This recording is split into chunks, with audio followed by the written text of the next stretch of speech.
Hola chicos, ¿qué tal?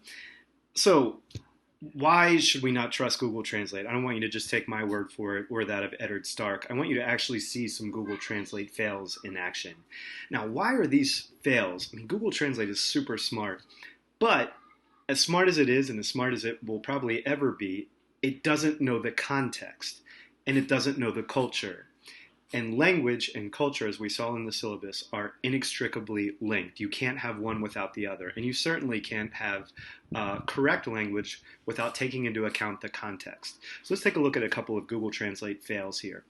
The first one is one I really like, I find funny. So imagine that you met someone and you wanted to say to this person, I like you, you're a nice guy, or you're a nice gal, we should be friends. And you're like, all right, so I'm going to check on Google Translate how to say this to this person. I like you. And Google Translate says, me gustas, which does mean I like you, but it means I like you, like, hey, you want to go out? Like, we should date. Okay? Maybe not what you wanted to say in that context. And the interesting thing is, if we flip this around and see me gustas means I like you, but if we put in the correct way of saying this, and this is an idiomatic expression in Spanish, me caes bien, it does give you in English, I like you. So what's the deal here? Well, both me caes bien y me gustas, they both translate as I like you, but they are used in very different contexts, okay? Me caes bien is I like you like a friend, y me gustas is I like you like I'd like to go out with you. So the only way that you're gonna know which one to choose is by that's why we study languages, right? This is why we can't just use Google Translate and say, well, we don't need to study languages anymore. You just plug it into the computer. All right, let me show you another example. Let's say you wanted to write a formal letter for example, a teacher in Spain, because you want to study abroad and you want to learn more about the program. You're like, oh my God, how do I start a letter? Well, I start it with dear, right? You put in dear, and it gives you querida or querido. So the first thing, if you don't know the first thing about Spanish, you might write this professor, and he might be a guy, and you might say querida, but that's the feminine form. That would be very offensive. Or it might be a girl, and you call her querido.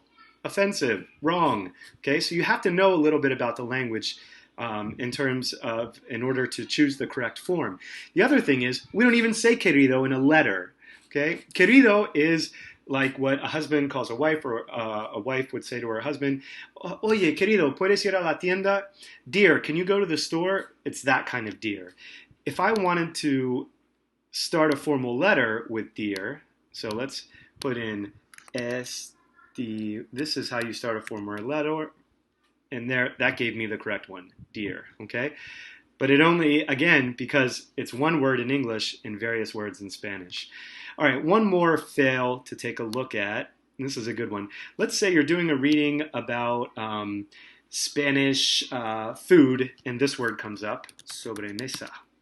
If you just plug that baby into Google Translate, it's going to give you desktop, which is not the translation you're looking for if you're doing a reading about food. It makes no sense. Why is desktop in there? And dessert, oh, that might make sense. Table cover, maybe, but no. Neither of them is going to be correct. Okay, let's see what sobremesa actually means in the context of a meal in Spain. Sobremesa, okay? So here it is. Now again, Google Translate's never going to give you this much context, okay? Sobremesa is the Spanish tradition of relaxing at the table after a heavy meal. It begins after dessert is served and typically lasts between a half hour and an hour. During summertime and holidays, the practice tends to last longer. The sobremesa hour is one of Spain's main TV prime times. Okay? Again, Google Translate is never going to be able to give you that much context, okay? This is why we study languages, this is why we study cultures, and this is why you can't just trust Google Translate to do the work for you. Okay? I hope this was helpful. If you have any questions, be sure to check in.